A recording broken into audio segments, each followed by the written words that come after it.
Observations of blind people communicating with sighted people from my perspective. So reach for the stars, 'cause we're aiming high. Hi, welcome back to the channel Blindtobillionaire. This is Corey and I'm glad you're here.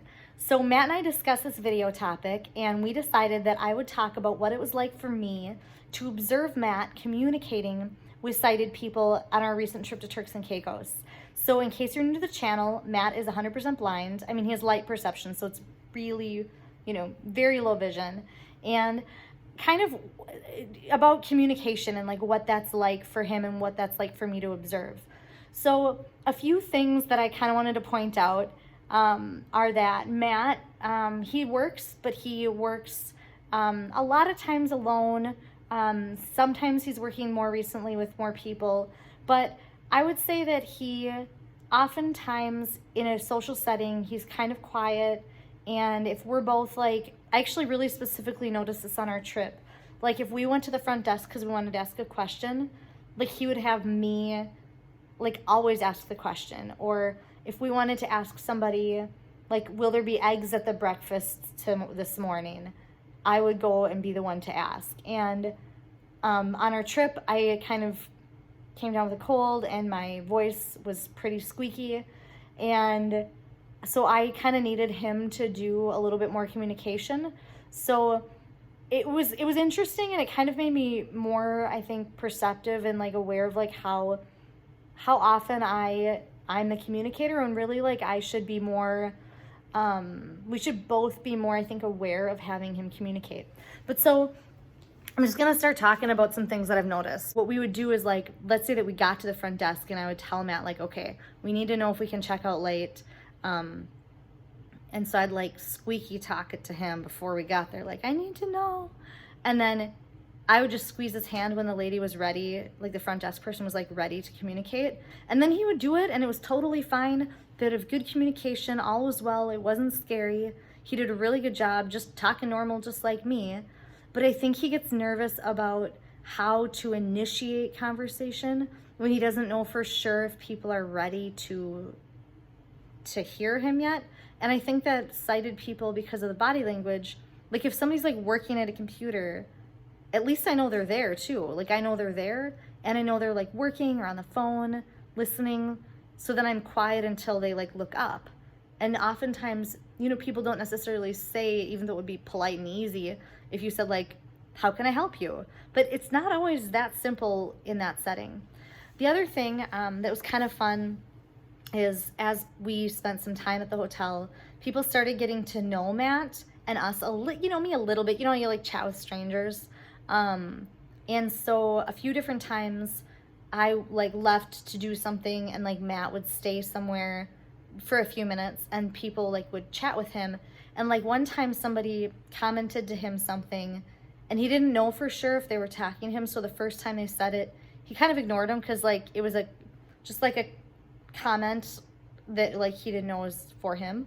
And then a couple minutes later, the person said the same comment. And I think Matt said, "Are you talking to me?" And she said, "Yeah."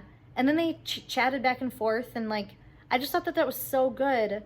And I think it's really hard for Matt to kind of say like, "Are you talking to me?" Or are you like, "I'm blind. Can you hand me my credit card back in my hand?" Or, are you ready to help me yet? Like, are you talking to me? Are you ready to help me?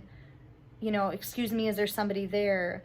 I think those are really awkward things to have to say because it's not part of his normal previous sighted life to have to like ask those questions. And he starts cane training tomorrow. So I'm like super excited. We are thrilled that it's here.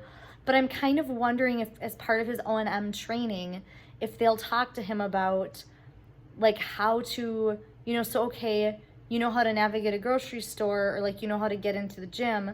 But when you get up to the counter and you want to check in, so like maybe you can physically do it, but like then it gets to the scary point where you have to say, "Excuse me, can you help me?" Or I've watched like, actually Molly Burke I watch a lot of YouTube videos, but she had a video where she had blindfolded somebody and took him to a coffee shop, and kind of like, it was scary because the person who was sighted was blindfolded, and they were both kind of like trying to navigate. And she was confident and she knew what to do, obviously, because she's done it a million times. And the guy was like, how do I know if they're ready to help me yet? Like, how do I know if it's my turn? And she said, you have to ask, is it my turn? And it's just such a simple concept, but I think it's such a odd thing to have to say and scary. And so I'm curious if Matt's communication will improve kind of with having more independence without me always there to kind of like handle the communication. And so on our trip, that was something that as the trip progressed, you know, kind of like losing my voice, where I was more aware of like, wow, I really would love Matt to like step up to the plate more with kind of communicating instead of me always being the one. Because too, you lose your confidence when you're not the one who's handling hotel check-in, or like I'm always the one who does the credit card at the grocery store and like talks to the cashier. I mean, Matt does too, but like because I'm the one like kind of handling it, they, you know, kind of I think look to me first. And I just would love, like, I'm excited for the day when Matt takes the lead, but I think it's my fault that he hasn't. So I'm not sure if this video is a jumbled mess, or maybe you guys disagree with things I'm saying, or maybe you're like, yeah, I totally get it. I'm not trying to like knock Matt. I'm honestly, I think this is just kind of interesting. Like, this is just the things I'm observing. And we'll just kind of see too with cane training how that goes.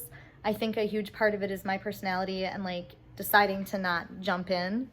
So I would love to hear your opinions on this. Like, what is it like for you to go out into the world and have to communicate with people and find people to talk to, and like, how does that work to get people's attention? And you know, just what is that like? I don't know. And we're hopefully, I mean, I'm hoping Matt gets to experience all this more soon and it improves. But I think a big part is just like building your confidence. And the more times you do it, the more times you communicate with strangers, the more times you interact with people who you don't know, and like put yourself out there, the easier it will get and the less like awkward you'll feel.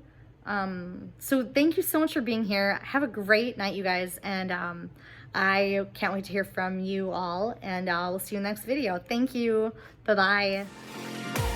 You can't wait to see me now, 'cause lately you